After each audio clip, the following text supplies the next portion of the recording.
Interesting ആയിട്ടുള്ള ഒരു വാർത്തയാണ് പുറത്തേക്ക് വന്നിട്ടുള്ളത്. ഇസാക്ക് ന്യൂകാസിൽ വിടാൻ പോവുകയാണ്.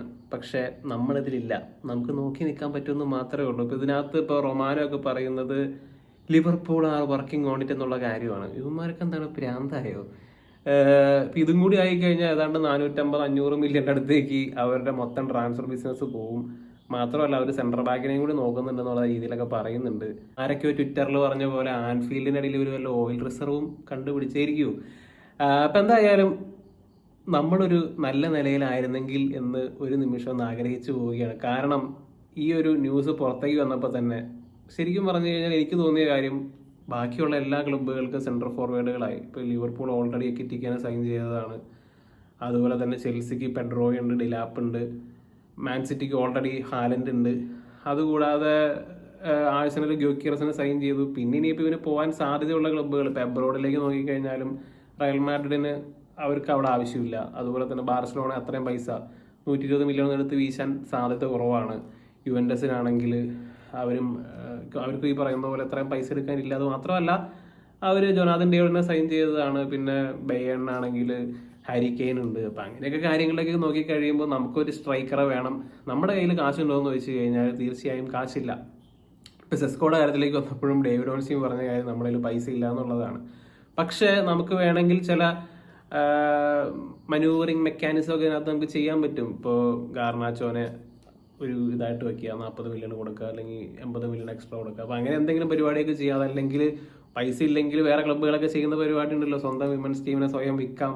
അതല്ലെങ്കിൽ ഗ്ലേസേഴ്സിന് 1% ഷെയർ റാഡ്ക്ലിഫ് അണ്ണന് വാങ്ങാം. അപ്പോൾ അങ്ങനെയൊക്കെ ചെയ്ത് കഴിഞ്ഞാൽ ഇതുപോലത്തെ ഒരു ജനറേഷണൽ പ്ലെയറിനെ നമുക്ക് കൊണ്ടുവരാൻ പറ്റും എന്നുള്ളതാണ്. പ്രൂവൺ വിന്നറാണ്, 20 ഗോളുകൾ കഴിഞ്ഞ 2 സീസൺ അടിച്ചിട്ടുള്ളൊരു പ്ലെയറാണ്. ഇങ്ങനൊരു പ്ലെയർ വന്നു കഴിഞ്ഞാൽ മാസീവ്ലി നമ്മൾ ഇമ്പ്രൂവ് ചെയ്യും. ടോപ്പ് 4ലേക്ക് ഡെഫിനറ്റ്ലി കൊണ്ടുപോകാൻ കേപ്പബിലിറ്റി ഉള്ളൊരു പ്ലെയറാണ്. ഇസാക്ക് മാത്രമല്ല, കുണ്ണിയും എംബൂമയും കൂടെ ഉള്ളത് കൊണ്ട് തന്നെ 120 മില്യൺ മുടക്കി കഴിഞ്ഞാൽ അത് വർത്താണ്. കാരണം അത് തിരിച്ച് കിട്ടും. അടുത്ത വർഷം ചാമ്പ്യൻസ് ലീഗ് ഫുട്ബോൾ കളിക്കാൻ പറ്റും. നമ്മൾ കോമ്പറ്റീറ്റീവ് ആക്കി മാറ്റാനായിട്ട് ഇസാക്കിനെ പോലെ ഒരു പ്ലെയറിന് തീർച്ചയായും സാധിക്കും എന്നുള്ളതാണ്. ഓൾറെഡി ഇംഗ്ലീഷ് ഫുട്ബോൾ പ്രൂവ് ചെയ്തിട്ടുള്ളതാണ്, ട്രോഫി അടിച്ചിട്ടുള്ളതാണ്. പക്ഷേ നമ്മളിതിലില്ല, നമുക്ക് നോക്കി നിൽക്കാൻ പറ്റുമെന്ന് മാത്രമേ ഉള്ളൂ. 300K സാലറിയും ചാമ്പ്യൻസ് ലീഗ് ഫുട്ബോളുമാണ് ഇവൻ ആവശ്യപ്പെടുന്നതെന്നുള്ള രീതിയിൽ ജേക്കബ്സ് ബെൻ്റൊക്കെ റിപ്പോർട്ട് ചെയ്യുന്നുണ്ടായിരുന്നു. ആ 300K കൊടുക്കാമായിരുന്നെങ്കിൽ നമുക്ക് ഓഷിമാനെ സുഖമായിട്ട് കൊണ്ടുവരാമായിരുന്നു എന്നുള്ളതാണ്. അതിൻ്റെ പകുതി പൈസ ആവുള്ളൂ. 70-80 മില്യൺ ഓഷിമാനും കിട്ടിയേനെ എന്നുള്ളതാണ് അത് ഹൈലൈറ്റ് ആയിട്ട് പറയാനുള്ള കാര്യം. ഇപ്പം എന്തായാലും നല്ലൊരു പ്ലെയറിനെയാണ് നമുക്ക് ഒരു രീതിയിലും ഒന്നും ചെയ്യാൻ പറ്റാത്തൊരവസ്ഥയിലുള്ളത്. ഇപ്പം എന്തായാലും സെസ്കോയുടെ കാര്യത്തിൽ കഴിഞ്ഞ ദിവസം ഇൻട്രസ്റ്റിംഗ് ആയിട്ടുള്ള ചില റിപ്പോർട്ടുകൾ വരുന്നുണ്ടായിരുന്നു. അതുപോലെ തന്നെ ഇന്നിപ്പോൾ ഈ വീഡിയോ ചെയ്യുന്നതിന് മുമ്പ് റൊമാനോയുടെ റിപ്പോർട്ടുണ്ടായി. സെസ്കോയുടെ ഈ പറയുന്ന പോലെ റിലീസ് ക്ലോസ് കുറച്ചു 70 മില്യൺ ആണെന്നോ അങ്ങനെയുള്ള രീതിയിലൊക്കെ പറയുന്നുണ്ട്. ഇപ്പോൾ സെസ്കോയുടെ കാര്യത്തിൽ പലവിധ റിപ്പോർട്ടുകളാണ് വരുന്നത്. കാരണം ഒറ്റ ഒരു റിലീസ് ക്ലോസ് വാല്യൂ അല്ല, പലതരം വാല്യൂസ് ആണ്. അപ്പം അത് ഡിപ്പെൻഡ് ചെയ്യുന്നത് അവൻ എത്ര ഗോൾ അടിക്കും, ഇങ്ങനെയുള്ള കാര്യങ്ങളൊക്കെ ഡിപ്പെൻഡ് ചെയ്തിട്ടാണെന്നുള്ള രീതിയിൽ കഴിഞ്ഞ ദിവസം ഇങ്ങനെ കണ്ടിരുന്നു. ഇപ്പോൾ 10 ഗോൾ ഒരു സീസണിൽ അടിക്കുകയാണെങ്കിൽ ഇന്നർ റിലീസ് ക്ലോസ്, അതിന് മുകളിൽ അടിക്കുകയാണെങ്കിൽ ഇന്നർ റിലീസ് ക്ലോസ്. അപ്പോൾ അങ്ങനെ എന്തോ ഒരു സംഭവമൊക്കെയാണ് ഇതിനകത്തുള്ളത്. അതുപോലെ തന്നെ കുറച്ച് മുമ്പ് റൊമാനോടെ പറഞ്ഞ കാര്യം എന്ന് വെച്ച് കഴിഞ്ഞാൽ ജെന്റിൽമെൻസ് എഗ്രിമെന്റ് ഉണ്ട്, സെസ്കോക്ക് ഇഷ്ടപ്പെടുന്ന ചില ക്ലബ്ബുകളിലേക്ക് ഇന്ന തുകയ്ക്ക് പോകാം. അപ്പം അങ്ങനെയൊക്കെയുള്ള എന്തൊക്കെയോ വള്ളിക്കെട്ട് സംഭവങ്ങളാണ് സെസ്കോയുടെ ഡീലിനകത്തുള്ളത്. ഇപ്പോൾ ന്യൂകാസിൽ ഇപ്പം ഈ പറയുന്ന പോലെ ഇസാക്ക് പോകുന്നത് കൊണ്ട് തന്നെ അവരിതിനകത്തേക്ക് വർക്ക് ചെയ്യാൻ നോക്കുന്നുണ്ടെന്ന് പറയുന്നുണ്ട്. പക്ഷെ നമ്മുടെ കേസിലേക്ക് വന്നു കഴിയുമ്പോൾ നമുക്കിത് ടു എക്സ്പെൻസീവ് ആണെന്നുള്ള രീതിയിൽ റൊമാനോയും പറയുന്നുണ്ട്. അതുപോലെ ഓൺസ്റ്റീനും കഴിഞ്ഞ ദിവസം പറഞ്ഞിരുന്നു. അപ്പോൾ നമ്മുടെ ഒരു ടാർഗറ്റ് ആയിട്ടിരുന്ന ഒലി വാറ്റ്കിൻസിൻ്റെ കാര്യത്തിലേക്ക് വന്നു കഴിയുമ്പോൾ ഇപ്പോൾ ടെലിഗ്രാഫിൻ്റെ ഒരു റിപ്പോർട്ടർ പറഞ്ഞത് ആസ്റ്റൺ വില്ല ഇവനെ സെയിലാക്കുന്നില്ല എന്നുള്ള കാര്യമാണ്. ഒലി വാറ്റ്കിൻസ് നോട്ട് ഫോർ സെയിൽ എന്നുള്ള ഒരു രീതിയിലാണ് റിപ്പോർട്ട് കണ്ടത്. അപ്പോൾ അങ്ങനെയാണെങ്കിൽ ആ ഡോറും ഏറെക്കുറെ അടഞ്ഞു എന്ന് പറയാം. പക്ഷേ ഈ ഒരു കാര്യത്തിലേക്ക് വന്നു കഴിയുമ്പോൾ നോട്ട് ഫോർ സെയിൽ എന്ന് പറഞ്ഞു കഴിഞ്ഞാലും സെയിലൊക്കെ ആവുന്ന സാഹചര്യങ്ങൾ ഉണ്ടായിട്ടുണ്ട്. അപ്പോൾ അങ്ങനെയാണെങ്കിൽ ഇപ്പോൾ ഈ പറയുന്ന ഒരു സിറ്റുവേഷൻ ആണെങ്കിൽ ഒലി വാറ്റ്കിൻസ് ആസ്റ്റൺ വില്ലയിൽ തന്നെ നിൽക്കും. സെസ്കോ ചിലപ്പോൾ ന്യൂകാസിലേക്ക് പോകും. ഇസാക്ക് ഈ പറയുന്ന പോലെ ലിവർപൂൾ വർക്ക് ചെയ്യുകയാണെങ്കിൽ ചിലപ്പോൾ അങ്ങോട്ട് പോകും. അപ്പം അങ്ങനെയാണെങ്കിൽ നമ്മൾ പിന്നെ ആരെ സൈൻ ചെയ്യും? അതാണ് ഇവിടുത്തെ മറ്റൊരു ചോദ്യം എന്ന് പറയുന്നത്.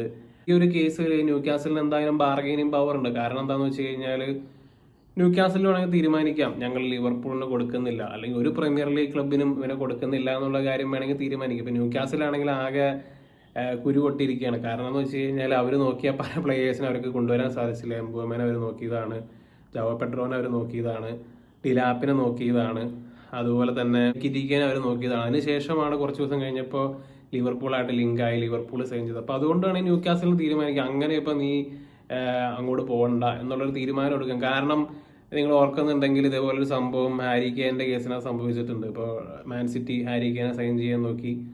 അപ്പോൾ അന്നേരം ഇവർ പറഞ്ഞു, ടോട്ടനം പറഞ്ഞു ഞങ്ങൾ വിൽക്കുന്നില്ല, ഹാരി കെയിൻ ഇവിടെ ട്രെയിനിങ്ങിന് വന്നില്ലെങ്കിലും കുഴപ്പമില്ല, ഞങ്ങൾ വിൽക്കില്ല എന്നുള്ളൊരു തീരുമാനം അവരെടുത്തു. അതിനുശേഷം ഹാരി കെയിൻ അവിടെ മാൻ സിറ്റിയിൽ ടോട്ടനത്തിൽ തുടരുകയാണ് ചെയ്തത്. അത് കഴിഞ്ഞിട്ട് പിന്നെ അടുത്ത വർഷം ആണെന്ന് തോന്നുന്നു അദ്ദേഹം ബയേണിലേക്ക് പോയത്. അപ്പോൾ എന്ന് പറയുന്ന പോലത്തെ ഒരു തീരുമാനം വേണമെങ്കിൽ ന്യൂ കാസിലിന് എടുക്കാം. 150 മില്യൺ എന്നൊക്കെ വേണമെങ്കിൽ അവർക്ക് പറയാം. അപ്പോൾ എന്തൊക്കെയാണെങ്കിലും 150 മില്യൺ 180 മില്യൺ ഇങ്ങനെയുള്ള രീതിയിലൊക്കെ അൺറിയലിസ്റ്റിക് ആയിട്ടുള്ള തുക ആവശ്യപ്പെടാം. കാരണം ടോട്ടനം ഇതുപോലെ ചെയ്തിട്ടുള്ളതാണ്. പക്ഷെ അതിനൊക്കെ ഇവർ ചെയ്യുമോ ഇല്ലയോ എന്നുള്ള കാര്യമൊക്കെയാണ് ഇനി കണ്ടറിയാനുള്ളത്. അപ്പോൾ എന്താണ് നിങ്ങൾക്ക് ഫീൽ ചെയ്യുന്നത് എന്നുള്ള കാര്യം തീർച്ചയായും കമൻ്റ് ആയിട്ടിടുക. നമുക്ക് മറ്റൊരു വീഡിയോയുമായി വീണ്ടും കാണാം.